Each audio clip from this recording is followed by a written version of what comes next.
एक मिनट सुनिएगा कि जलेबी ले आइल बानी मिलवा से खियाई तो खैबू का। जलेबी ले आइल बानी मिलवा से खियाई तो खैबू का। अब बड़ा दिन हो गई तो होके देखली खाली फोनवे से बतियाबू का। सुनिएगा कि अरे तू गुल्लक के सिक्का ना पूरा के पूरा 2000 रहलू। अरे तू गुल्लक के सिक्का ना पूरा के पूरा 2000 रहलू। हम रहनी नदी तो तू बीच मझधार रहलू।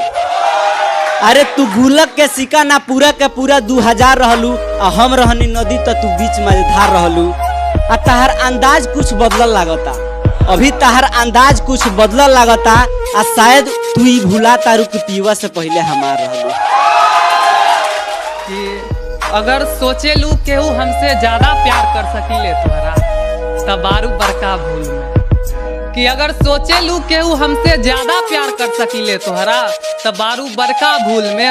और ऐसन तो न बा कि हम ही तोरा पीछा पागल हई, लाइन तो तू मारत रहलू स्कूल में।